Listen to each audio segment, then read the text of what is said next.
जेव्हा मार्केटमध्ये सर्च करायला जाल साड्या किंवा आता जर नवीन साड्या घेणार असाल तर थोडंसं प्रिंटकडे पण लक्ष द्या। मी टोटल 7 स्टेप घेऊन आलेली आहे जेणेकरून तुम्ही एअरपोर्टला ही स्टायलिश दिसू शकतात, ॲट द सेम टाइम तुमचा कम्फर्टही कुठे नाही जाणार। पण आता आपण साडी घालणार आहे आणि साडीमध्ये हिल्स पाहिजेच असा नियम नाहीये। तुम्ही एखाद्या सेलिब्रिटीला एअरपोर्टला साडी स्टाईल करताना पाहिली आहे का? असा मॉडर्न ग्लॅमरस लुक तुम्हाला पण करायला आवडेल का? पण ट्रॅव्हलिंगमध्ये साडी फार त्रासदायक वाटते का तुम्हाला? तर माझा हा व्हिडिओ शेवटपर्यंत बघा। मी टोटल 7 स्टेप घेऊन आलेली आहे जेणेकरून तुम्ही एअरपोर्टला ही स्टायलिश दिसू शकतात, ॲट द सेम टाइम तुम्ही छान पद्धतीने फ्लॉन्टही करू शकाल। तर नमस्ते, मी गार्गी आणि गार्गी गणेश या चॅनलमध्ये तुमच्या सगळ्यांचं मनापासून स्वागत आहे।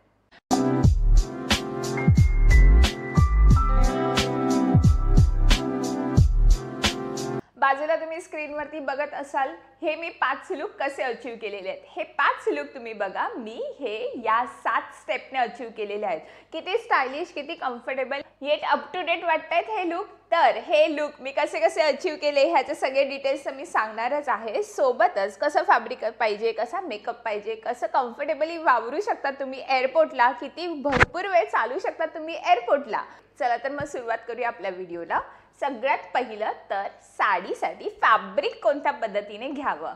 रेग्युलर आपल्या साड्या थोड्याशा अवॉइड करा आणि आता मी ज्या ज्या साड्या सांगते, जसे जसे फॅब्रिक सांगते, जसे जसे प्रिंट सांगते ना, तिथे लक्ष द्या। तर अशा थोड्याशा वेगळ्या हटके प्रिंट जरा मार्केटमध्ये सर्वे करा। मी सगळ्या साड्या कोणत्या एकाच ब्रँडमधून नाही घेतल्यात। मला ज्या ज्या ब्रँडची लिंक भेटेल त्या ब्रँडची लिंक मी खाली डिस्क्रिप्शनमध्ये देतेच। पण फक्त जेव्हा मार्केटमध्ये सर्च करायला जाल साड्या किंवा आता जर नवीन साड्या घेणार असाल तर थोडंसं प्रिंटकडे पण लक्ष द्या। थोडासा हॅपनिंग, हॅपी गो लकी अशा ज्या प्रिंट असतात ना साड्यांवरती, त्या ट्रॅव्हलिंगमध्ये अशाच आउटिंगला खूप सुंदर दिसतात, खूप स्मार्ट लुक होतात। आता त्या ज्या पण तुम्ही माझ्या ह्या साड्या बघितल्यात त्या तशाच हॅपनिंग प्रिंटच्या आहेत। ॲट द सेम टाईम जर तुम्ही फॅब्रिक नीट नोटीस केलं असेल तर कॉटन, लिनेन अशाच साड्या मी घेतलेल्या आहेत ट्रॅव्हलिंगसाठी स्पेसिफिकली, कारण ते एकदा अंगाला खूप व्यवस्थित बसतात। त्याच्याबरोबर व्यवस्थित पिन लावल्यावरती जागची साडी इकडची तिकडे हलत पण नाही। तर आता कोणते कोणते फॅब्रिक पाहिजे त्याच्यासाठी सगळ्यात महत्त्वाचं म्हणजे कॉटनचा फॅब्रिक, दुसरं म्हणजे लिनेनचा फॅब्रिक। ह्या 2 फॅब्रिकमध्ये तर साडी घ्याच। तिसरी जर घ्यायची झाली तर सेमी सिल्कची साडी येते, खूप शाईनवाली नाही, जिला बॉर्डर असे काटापदराची अशी साडी नका घेऊ, त्या साड्या अवॉइड करा। सेमी सिल्क जी येते ना, थोडंसं कॉटन ब्लेंडेड सिल्क असं, ती साडी ट्राय करा अशा एअरपोर्ट लुकसाठी। ॲट द सेम टाईम थोडीशी क्रेपची साडी जरी घेतलात ना, प्युअर क्रेपची साडी, ती पण अप्रोप्रिएट वाटते अशा लुकसाठी। पहिला मुद्दा तर तुम्हाला समजले की साडी कोणत्या पद्धतीची पाहिजे। आता दुसऱ्या मुद्द्यावरती बोलूया आपण, साडी कोणत्या पद्धतीने ड्रेप करायची। अगेन माझे सगळे फोटोज बघा, सगळे व्हिडिओज बघा, ह्याच्यात तुम्हाला कळलं असेल की साडी ड्रेपिंगची ना कोणती पद्धत नसते, किंवा साडी दिसायला छान दिसली पाहिजे, कम्फर्टेबल राहिली पाहिजे एअरपोर्टला जिथे ट्रॅव्हलिंगला जातो। त्यामुळे थोडासा लूज पल्लूची साडी एखादी घ्या जिचा पदर हा शॉर्ट असेल। स्पेसिफिकली बघा, सगळ्या साड्यांमध्ये मी पदर फार छोटा ठेवलेला आहे, कारण मला वावरायला, बाकीच्या सगळ्या प्रोसेस करायला हात मोकळा राहील, इझी राहील। आणि ॲट द सेम टाईम मी प्रत्येक साडी ही पिनअप केलेली आहे प्रॉपर। तर अशा पद्धतीने व्यवस्थित पिनअप केलेली साडी नेसा जेणेकरून तुम्ही जास्त कम्फर्टेबल राहाल। आता तिसरा मुद्दा हा म्हणजे तुमचा पूर्णपणे गेम चेंज करू शकतो, तो म्हणजे ब्लाऊज। आता ब्लाऊज कोणत्या पद्धतीचे नेसावेत। सिंपल एलिगंट ब्लाऊज नेसा, मस्त मागे डिझाईन असे, डोरी बिरी असे ब्लाउजेस नका घालू, अप्रोप्रिएट नाही वाटत। बेस्ट कोणते अप्रोप्रिएट वाटतात तर सरळ क्रॉप टॉप, एखादं जॅकेट, असे ब्लाऊज खूप सुंदर दिसतात। आता मी जे जे ब्लाउजेस दाखवलेले आहेत ते त्यातले काही माझे क्रॉप टॉप आहेत, काही ब्लाउजेस आहेत। पण माझा आधीचा एक व्हिडिओ आहे साडी विथ क्रॉप टॉप, तर तो व्हिडिओ तर नक्कीच बघा। त्याच्यात मी साडीबरोबर क्रॉप टॉप कसं कसं मॅचिंग करायचं, कसं कसं कॉन्ट्रास्ट मॅचिंग करायचं ह्याचे सगळे डिटेल्स दिलेले आहेत।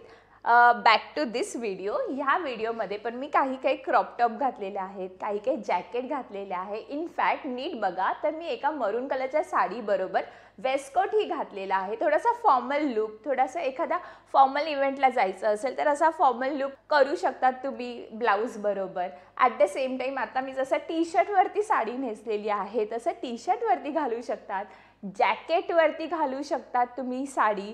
त्याच्यानंतर अशा खूप साऱ्या व्हेरिएशन्सने तुमच्याकडे जे टी शर्ट आहेत घरात बघा कसे कसे टी शर्ट आहेत, कसे कसे तुम्ही ते क्रॉप टॉप करू शकतात किंवा सरळ टी शर्ट. आत्ताचं हा लुक बघा, ह्याच्यात मी सरळ माझा पोलो नेकचा टी शर्ट घातलेला आहे ब्लॅक कलरचा. नॉर्मल टी शर्ट आहे त्याच्यावरती पण साडी छान दिसते. सो अशा पद्धतीने सगळ्यात मेन गेम चेंजर आहे तो म्हणजे तुमचा ब्लाऊज, आणि ब्लाऊज बरोबर तुम्हाला प्ले करता आलंच पाहिजे. ब्लाऊज नंतर चौथा मुद्दा म्हणजे लेअरिंग. कशा पद्धतीने तुम्ही लेअर करू शकतात. आता साडी बरोबर लेअरिंग कसं करायचं. आता तुम्ही हा लुक बघा, ह्याच्यात मी चक्क हा जॅकेट घातलेला आहे साडी बरोबर. सो सिंपल साडीवरती फक्त लेअरिंग ॲड केलेली आहे. तुम्ही ह्या डेनिम जॅकेटच्या जागी ब्लेझरही घालू शकतात. माझ्या आधीच्या एका व्हिडिओचा पण रेफरन्स मी तुम्हाला देते जिथे मी व्हाईट साडी ब्लेझर बरोबर मर्ज केलेली आहे. तर फॉर्मल एखाद्या इव्हेंटला तुम्ही ब्लेझर घालू शकतात. कॅज्युअली जायचं असेल, पिकनिकसाठी जायचं असेल तर अशा पद्धतीने जॅकेट घाला. सो अशा पद्धतीने साड्यांमध्ये ज्यावेळेला आपण लेअरिंग ॲड करतो ना त्यावेळेला स्मार्ट लुक तर येतच, पण ॲट द सेम टाईम तुमचं थंडीपासून पण संरक्षण होतं. आता मुद्दा पाचवा, अत्यंत महत्त्वाचा मुद्दा, तो म्हणजे फुटवेअर. कोणत्या पद्धतीचे फुटवेअर आपल्याला एअरपोर्टला वापरायला पाहिजे तर ते म्हणजे सगळे कम्फर्टेबल फुटवेअर. पण आता तर आपण साडी स्टाईल करणार आहे आणि मीच तुम्हाला आधी सांगितलं आहे साडीमध्ये हिल्स खूप स्मार्ट दिसतात, पण कधी कधी साडीमध्ये स्केचेस पण छान दिसतात. माझे सगळे लुक्स बघा, ह्याच्यामध्ये मी स्केचेस ट्राय केलेले आहेत, सोबत बूट पण ट्राय केलेले आहे. आता त्या बूटला बघितलं असाल तर थोडीशी हिल्स आहे आणि ती बॉक्स हिल आहे. बूट्स पण खूप स्मार्ट आहे, सॉफ्ट आहेत, जिथे मी खूप चांगल्या पद्धतीने कम्फर्टेबली वॉक करू शकते. सो माझ्या कम्फर्टच्या हिशोबाने मी हिल्स घेतलेली आहे. अगेन इथे तुम्ही तुमच्या कम्फर्टच्या हिशोबाने हिल्स घ्या. एकदमच कम्फर्टेबल पाहिजे असेल तर स्नीकर्स खूप बेस्ट ऑप्शन आहेत. हाच मुद्दा मी आधीच्या व्हिडिओमध्ये पण सांगितला आहे. रेग्युलर एअरपोर्ट लुकमध्ये पण मी खूप सारे मुद्देच क्लिअर केलेले आहेत. जर तुम्ही तो व्हिडिओ बघितला नसेल तर पहिला जाऊन तो व्हिडिओ पण बघा, म्हणजे तुम्हाला आयडिया येईल की ॲक्च्युअल काय काय गोष्टींची गरज असते रेग्युलर एअरपोर्ट लुकला. बॅक टू दिस पॉईंट, तुम्ही तुमचे कम्फर्टच्या हिशोबाने कम्फर्टेबल फुटवेअर कॅरी करा. आता मुद्दा सहावा. आधीच्या व्हिडिओमध्ये पण मी हा मुद्दा कव्हर केलेला आहे. आता साडीबरोबर काय वेगळा मुद्दा कव्हर करू, फक्त 2-3 गोष्टी सांगते.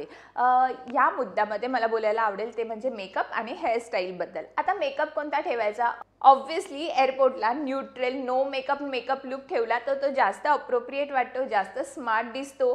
त्याच्याहूनही मिनिमम मी तर तुम्हाला सांगेल एखादी सनस्क्रीन, बीबी क्रीम, काजळ, लिपस्टिक, बस, that's enough. You are good to go. कारण ट्रॅव्हल करायचं असतं आणि एवढे प्रोडक्ट्स खूप इनफ वाटतात एअरपोर्टला स्पेसिफिकली.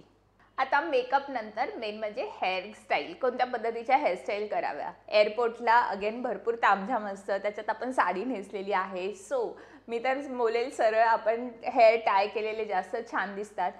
हाय पोनी स्मार्ट दिसतात. मला हाय पोनीसाठी एवढी हेअर नाही आहेत, सो मी बन बांधलेला आहे. असे लूज मेसी बन्स पण खूप छान दिसतात. इवन साडीवरती लो बन्स खूप स्मार्ट दिसतात. सो तुम्हाला जे अप्रोप्रिएट वाटेल त्या हिशोबाने तुम्ही तुमचे हेअर कॅरी करू शकतात. जर तुमचे हेअर मोठे असतील तर टाय करा.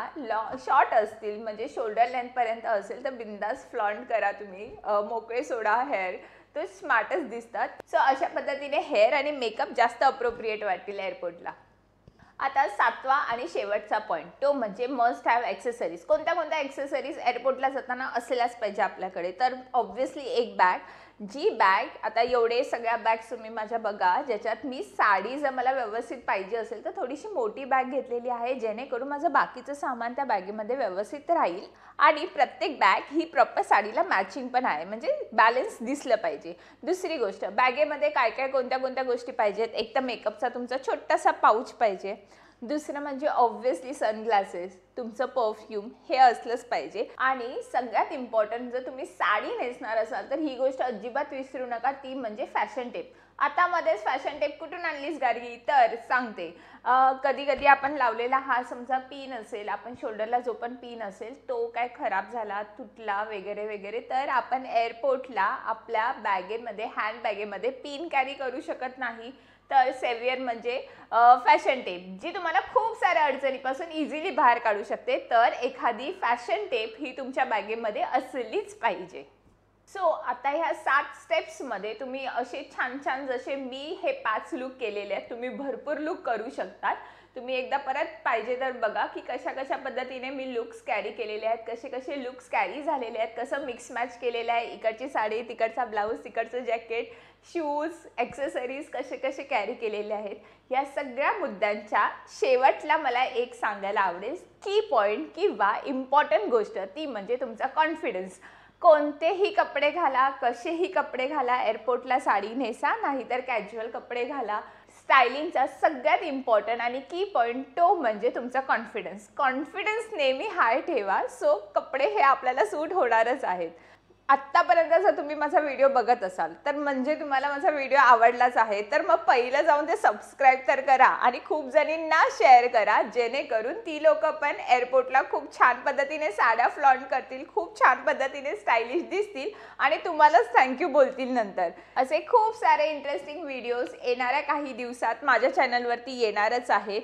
चला तर मग भेटूया पुढच्या व्हिडिओमध्ये. तोपर्यंत बाय. तर अशा पद्धतीने नाही बोलतील नंतर. चला तर मग भेटूया पुढच्या व्हिडिओमध्ये. नाही